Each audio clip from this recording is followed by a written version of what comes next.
다음 종목 진단 가보겠습니다. 자, 이번에는 유튜브에서 골라본 종목으로 가보도록 하죠. 유튜브에서 밀렵꾼님께서 보내주신 종목인데요. 참 많은 분들이 어려워하고 있는 종목이지 않을까 싶은데 게임으로 좀 가보겠습니다. 게임주들 대표적인 종목들이 정말 바닥까지 내려왔죠. 많이 내려왔는데 그 중에서도 단연 돋보이는 종목이 NC소프트가 아닐까 싶습니다. NC소프트 들어와 있거든요. 42만 5천 원 그리고 5% 비중입니다. 제가 말했던 돋보인다는 의미가 차트가 너무 주가가 많이 내려왔거든요. 도대체 언제쯤 올라갈까 많이들 기다리셨을 텐데 요즘에 그래도 조금 올리긴 했습니다만 지금까지 내려왔던 폭이 너무 커서 이게 지금 제대로 올라온 게 맞을까라는 의구심도 좀 드네요. 일단 매수하신 가격은 42만 5천 원이니까 손실권에 있는 종목이고요. 비중은 5%입니다. 자, 그러면 NC소프트, 과연 NC소프트의 미래는 어떻게 볼 수 있을까요? 살펴드리겠습니다. 자, 김민준 전문가님, NC소프트입니다. 주가 참 많이 내렸다가 조금 올라왔는데 어떻게 봐야 될까요? 리니지 유창호 앵커님 해보셨습니까? 저는 사실 안 해봤습니다. 네. 저도 예전에 좀 해봤는데 네. 이제 게임즈를 설명할 때 전문가라면 그래도 한번 해보는 게 좋거든요. 네. 저는 배틀그라운드로 좀 해봤는데 멀미가 상당히 많이 나더라고요. 아하. 그런데 게임의 이제 재미가 개인의 취향이나 특성이 니즈에 따라 틀릴 수 있습니다. 네. 그런데 저는 게임을 할 때 결국은 게임의 주의 본질은 게임이 얼마나 중독성이 있느냐인 것 같아요. 그렇죠. 재미, 중독성. 네, 이 부분인 것 같아요. 그런데 NC소프트가 갖고 있는 강력한 무기 니니지는 분명히 중독성이 있습니다. 제 주변에서도 여러 고생했거든요. 네, 이거는 분명히 중독성이 있고 어떻게 보면 NC소프트 자체의 최고의 걸작품이라고 말할 수도 있어요. 네. 여러 가지 이런 RPG 게임들이 좀 있는데 안에 들어가 보시면 정말로 억소리가 납니다. 네. 그런데 이제 NC소프트가 떨어졌던 과정을 보게 되면 역시나 확률형 아이템. 그때 트럭 시위부터 상당히 심했거든요.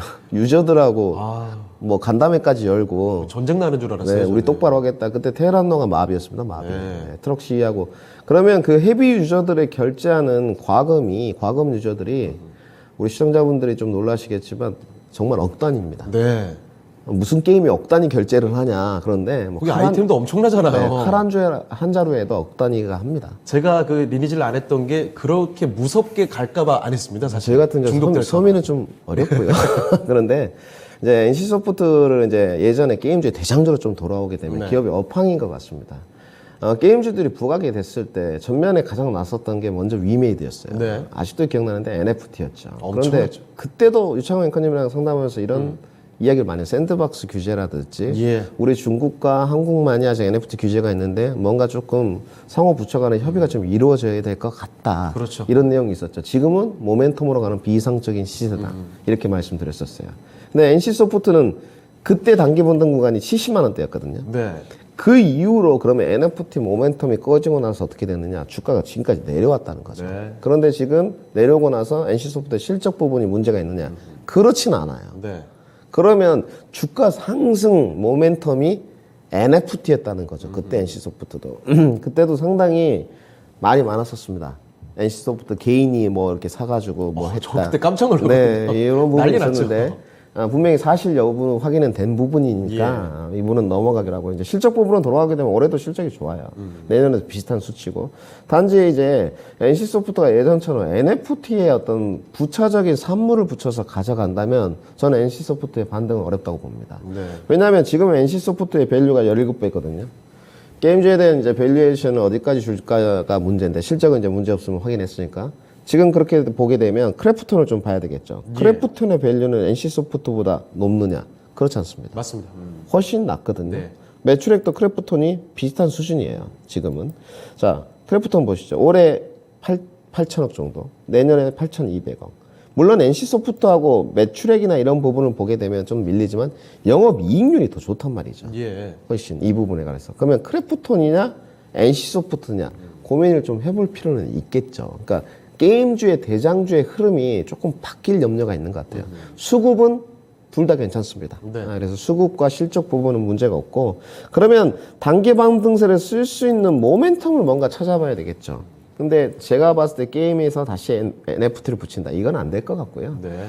올해 지금 잠깐 나와 있는 내용들을 보게 되면 실적 시즌이니까 3분기 실적이 컨센서스 부합치에 좀 나올 것이라는 전망들 뭐 이런 것들이 주류를 이루고 있었습니다. 그래서 바닥 찍고 올라오고 있는 과정인 것 같거든요. 제가 봤을 때는 과감하게 지금 NC소프트 같은 경우는 비중이 5%니까 부담이 없으시잖아요. 네. 그냥 가져가셔도 되고 추가 매수도 가능할 것 같습니다. 아까도 마찬가지로 뭐 큰 영향은 없겠지만 FOMC 때까지 조금 관망세에 따른 등락 과정이 나올 수 있거든요. 이 구간을 이용해서 추가 매수를 좀 하시는 게 좋을 것 같고요. 추가 매수 레인지 범위는 36만 원 정도가 될 것 같습니다. 여기까지 밀리면 추가 매수를 하셔가지고 단가를 그러면 계산해 보면 지금 한 39만 원 정도까지 내려올 것 같거든요. 예. 그래서 충분하게 한 43만 원에서 레인지 범위 45만 원까지 가져가시면 수익의 한 12% 정도는 창출되실 것 같아요. 그 이상의 구간은 지금 게임주에 대한 현재 평가 구간은 어려워 보입니다. 그래서 네. 추가 매수 36만 원 레인지 범위에서 5% 추가하도록 하고요. 목표 주가는 43만 원에서 레인지 범위 44만 원. 요 레인지 범위까지 한번 가져가 보자. 이렇게 정리해 드리겠습니다. 네. 자, 이렇게 NC소프트 살펴드렸습니다. 자, 이 종목 일단은 보유를 지금 시점에서는 해보시는 게 어떨까 싶네요.